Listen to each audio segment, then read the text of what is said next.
High court में चुनौती देने का काम किया। आपको बता दें, कल हाईकोर्ट में आदरणीय जज महोदय के सामने इस मामले की सुनवाई हुई। जज महोदय ने बिहार सरकार के महाधिवक्ता से बिहार सरकार का भवन निर्माण का पक्ष पूछा। उन्होंने 4 हफ्ते का टाइम लिया है। आदरणीय जज महोदय ने 4 हफ्ते में काउंटर फाइल करने का बिहार सरकार को, भवन निर्माण विभाग को निर्देश दिया है। 4 हफ्ते बाद इसकी सुनवाई।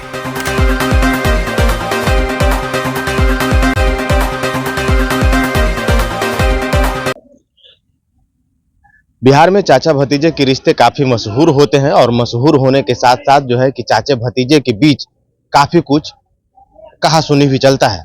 नमस्कार, मैं अभिषेक और आप देखना शुरू कर चुके हैं आपका अपना चैनल बीकेएम खबर। देखिए, चिराग पासवान और पशुपति पारस के बीच भवन को लेकर के जो है कि चिराग पासवान को भवन आवंटित कर दिया गया। जो आरएलजेपी का कार्यालय था, वो आरएलजेपी का कार्यालय जो है कि चिराग पासवान को आवंटित किया गया। लेकिन आवंटित हो जाने के बाद क्या कुछ कह रहे हैं आरएलजेपी के प्रवक्ता, पहले उन्हें सुने।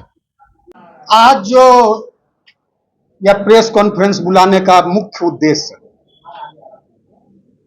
यह राष्ट्रीय लोक जनशक्ति पार्टी का जो हमारा यह राज्य कार्यालय है, यह 2010 के बाद से, क्योंकि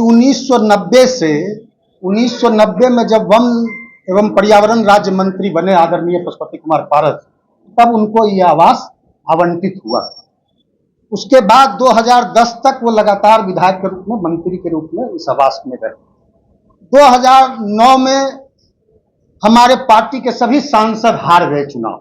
यहां तक कि हमारे पार्टी के संस्थापक आदरणीय नेता रामविलास पासवान जी भी हाजीपुर से चुनाव हार गए। हमारे पार्टी के एक भी सांसद नहीं थे।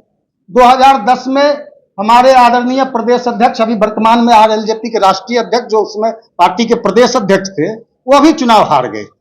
हमारे 3 एमएलए 2010 में जीत के आए थे। उन तीनों एमएलए को जनता दल यू ने उस समय तोड़ लिया था। उसके बाद हमारे पास एक भी ना विधायक था, ना एक भी सांसद था। तब भी राज्य स्तरीय पार्टी के रूप में हमको यह कार्यालय मिला हुआ था भवन निर्माण विभाग से। आज भी हम राज्य स्तरीय पार्टी का हमको दर्जा प्राप्त है, और राज्य स्तरीय पार्टी का दर्जा प्राप्त होने के नाते पटना में इस राज्य कार्यालय को हम चलाने का हमको हक है। हम हक रखते हैं कि राज्य कार्यालय हमको आवंटित भवन निर्माण करे।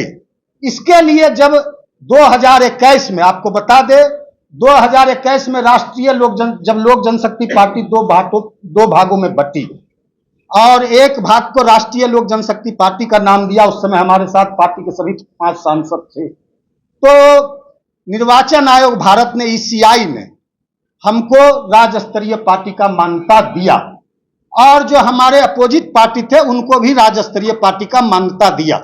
हमको चुनाव चिन्ह सिलाई मशीन आवंटित किया, और भारत निर्वाचन आयोग ने राज्य निर्वाचन आयोग को लिखा कि जब तक हमारे यहां लोक जनशक्ति पार्टी का विवाद पेंडिंग है, जब तक लोक जनशक्ति पार्टी का विवाद और बंगला चुनाव चिन्ह का विवाद निष्पादन नहीं हो जाता, तब तक राष्ट्रीय लोक जनशक्ति पार्टी को राज्य स्तरीय पार्टी का दर्जा प्राप्त रहेगा। इसलिए हमने इलेक्शन कमीशन से कल भी संपर्क साधा, और इलेक्शन कमीशन ने हमको कहा कि आज भी आप राज्य स्तरीय पार्टी हैं। तो विगत 13 जून को एक चिट्ठी निकालता है भवन निर्माण विभाग कि लोक जनशक्ति पार्टी का आवंटन रद्द करते हुए रद्द किया जाता है, और हमको यह चिट्ठी दिया जाता है भवन निर्माण विभाग के द्वारा कि आपने 2 सालों से इसके ऑफिस का किराया भुगतान नहीं किया है और पार्टी कार्यालय का नवीनीकरण नहीं कराया है, इसलिए लोक जनशक्ति पार्टी का कार्यालय का आवंटन रद्द किया जाता है। लेकिन 2021 में पार्टी टूटने के बाद हम लोग भवन निर्माण विभाग को लगातार पत्र लिखते रहे। वो पत्र की कॉपी भी है, पत्र की रिसीविंग भी है। 2021 में हमने मौखिक रूप से कहा कि जो भुगतान, जो किराया है हमारा बकाया भवन निर्माण विभाग का, वह हमको आप विपत्र के रूप में दें कि हम उसका भुगतान करें। और फिर 2022 में भी हमने कहा, तो भवन निर्माण विभाग ने कहा कि आप इस लिखित में दीजिए। तो 2023 में हमने लिखित में दिया कि इस राज्य कार्यालय का नवीनीकरण करते हुए राष्ट्रीय लोक जनशक्ति पार्टी के रूप में दिया जाए, नवीनीकरण किया जाए और जो बकाया किराया है उसका विपत्र दिया जाए, जिसका हम भुगतान कर सके। इसका भी रिसीविंग है हमारे पास। हमने, लेकिन भवन निर्माण विभाग कान में तेल डाल के सोए रहा और 13 जून को भवन निर्माण विभाग एकाएक जागता है और एक चिट्ठी निकालता है। फिर उसके बाद हमने 13 जून को जो भवन निर्माण विभाग आवंटन रद्द करता है, तो 14 जून को भी हमारे पार्टी कार्यालय के द्वारा भवन निर्माण विभाग को लिखा जाता है कि आपका जो किराया बकाया है उसका विपत्र दें, उसका हम भुगतान करेंगे और इसका नवीकरण राष्ट्रीय लोजपा के रूप में लोक जनशक्ति पार्टी के नवीकरण किया जाए। उसके बाद 4 जुलाई को भवन निर्माण विभाग, इस 4 जुलाई को लोक जनशक्ति पार्टी रामविलास को यह कार्यालय आवंटित कर देता है।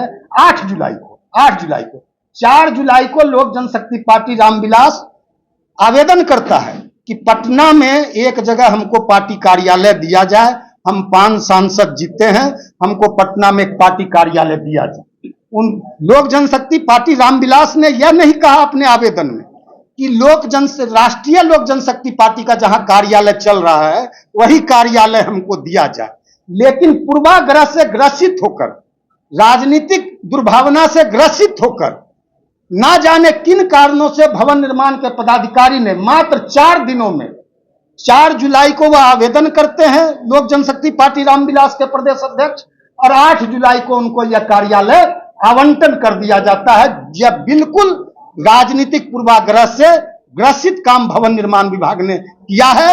इसके बाद हम लोग हाई कोर्ट में भवन निर्माण विभाग के इस फैसले को हमने हाई कोर्ट में चुनौती देने का काम किया। आपको बता दें, कल हाई कोर्ट में आदरणीय जज महोदय के सामने इस मामले की सुनवाई हुई। जज महोदय ने बिहार सरकार के महाधिवक्ता से बिहार सरकार का भवन निर्माण का पक्ष पूछा। उन्होंने 4 हफ्ते का टाइम लिया है। आदरणीय जज महोदय ने 4 हफ्ते में काउंटर फाइल करने का बिहार सरकार को, भवन निर्माण विभाग को निर्देश दिया है। 4 हफ्ते बाद इसकी सुनवाई होगी।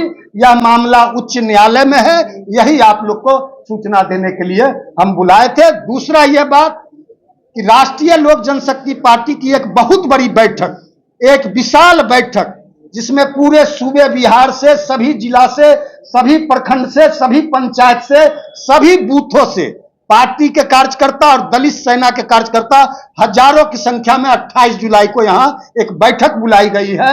उस बैठक में हम लोग पूरे बिहार में यह निर्णय लिया गया है कि आदरणीय राष्ट्रीय अध्यक्ष पशुपति कुमार पारस जी के नेतृत्व में पूरे पार्टी के लोग पूरे बिहार के गांव-गांव जाएंगे, गली-गली जाएंगे, जिले मोहल्ले में जाएंगे, गांव टोले में जाएंगे, खेत खलियान में जाएंगे, पार्टी के संगठन को मजबूत करेंगे, पार्टी के संगठन को और भी विस्तार देंगे, राष्ट्रीय लोक जनशक्ति पार्टी को एक बड़े ऊंचाई पे ले जाएंगे।